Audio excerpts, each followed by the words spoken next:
दोस्तों, जैसा कि आपको पता है 22 जून 2022 को यूपीपीएससी प्रयागराज के सामने सेलेक्टेड यूपीपीएससी स्टाफ नर्स जिसमें पुरुष तथा महिला दोनों अभ्यर्थियों ने मिलकर एक छोटा सा धरना प्रदर्शन किया था। यहाँ छोटा शब्द इसलिए प्रयोग कर रहा हूँ क्योंकि यह धरना प्रदर्शन एक पहर भी नहीं चला, एक पूरा दिन भी नहीं चला था। मात्र कुछ घंटों में ही स्पष्ट निर्णायक दौर में पहुंचाकर समाप्त कर दिया गया। क्या यह सफल रहा या फिर असफल, क्या प्रभाव पड़ा होगा आयोग पर, ज्वाइनिंग के लिए कितना प्रभावी था, वह अन्य तथ्यों पर बात होगी इस वीडियो में। दोस्तों नमस्कार, मैं प्रकाश कुमार स्वागत करता हूं आप सबका एजीबी इंडिया में। कैलेंडर तारीख बदलता है, पर एक तारीख ऐसी आती है जब कैलेंडर बदलना पड़ता है, इसलिए सब्र रखें, वक्त बदलेगा। दोस्तों, आप यही सोच रहे होंगे कि 22 जून को धरना प्रदर्शन हुआ था तब वीडियो चैनल पर नहीं आई, पर अब क्यों? दोस्तों, कभी कभी समय के अनुरूप ही कुछ बातें सही लगती हैं। जिन विषयों पर स्थिति स्पष्ट नहीं होती उस पर जल्दबाजी में कुछ कहना भी ठीक नहीं। ठीक उसी प्रकार जैसे दही को बिना मत्थे मक्खन नहीं निकलता।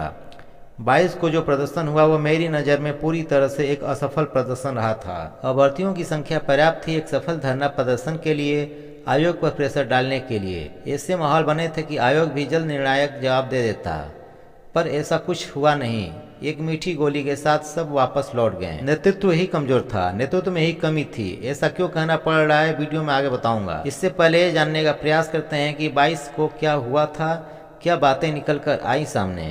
दोस्तों, अखबारों तथा अन्य सोशल मीडिया के माध्यम से जो खबरें तथा वीडियो हमने देखी है, उन्हीं सब को जोड़कर जो बातें निकली हैं वो आपके सामने रखने की पूरी कोशिश है। चूँकि ईमेल के माध्यम से भी एक प्रकरण जानने की कोशिश की गई थी एजीबी इंडिया के द्वारा, किंतु ईमेल का कोई जवाब नहीं दिया गया है अभी तक टीम के सदस्य अमजद अली जी के द्वारा। अतः इस प्रकरण को छोड़कर अन्य बातों पर प्रकाश डालने की पूरी कोशिश है। दोस्तों, एक सफल धरना प्रदर्शन हेतु पर्याप्त संख्या में अभ्यर्थी पहुंचे थे 22 को।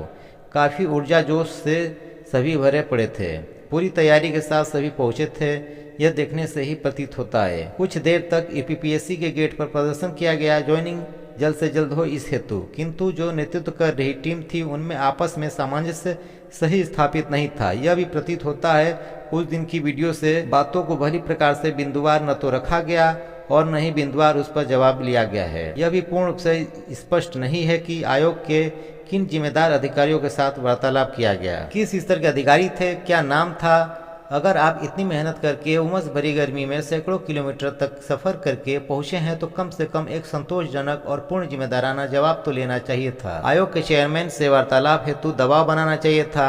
चेयरमैन साहब कोई जवाब देते, मान लीजिए चेयरमैन साहब नहीं रहे होंगे, तब दूसरे विकल्प पर बात के लिए राजी होते आप। अधिकारियों के नाम तथा पद की जानकारी के अभाव में तो कोई वार्तालाप का महत्व ही नहीं बनता।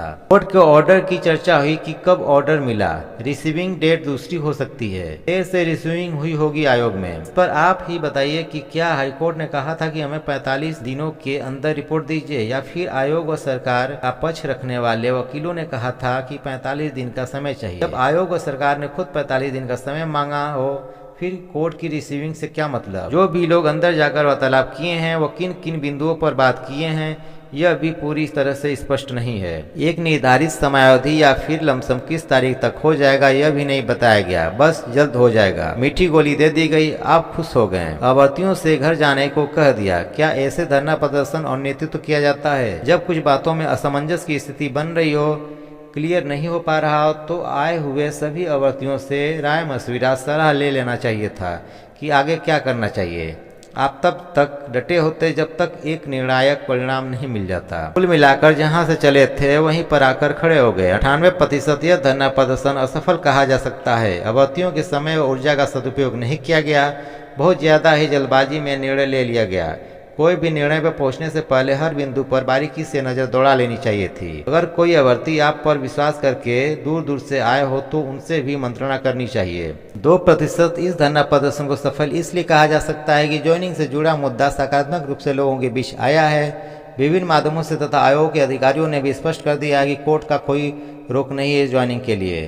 दोस्तों, बिना रणनीति के आप सफल कार्य नहीं कर सकते हैं। एक रणनीति के तहत ही आंदोलन होता है, प्लान बनाए जाते हैं, विकल्प बी प्लान भी साथ में बनाने पड़ते हैं। धीरे धीरे 18 जुलाई आ ही गया है लमसम, अब आप इंतजार कीजिए 18 जुलाई का। अगर कुछ होना होता तो 10 जुलाई से पहले ही हो गया होता। बड़े स्तर पर मई में ही धरना करना चाहिए था, खैर देर आए दुरुस्त आए। हमारी तरफ से यही सलाह है कि 18 जुलाई देख लीजिए पहले, उसके बाद ही उस दिन की स्थिति के अनुसार अग्रिम योजना बनाएं।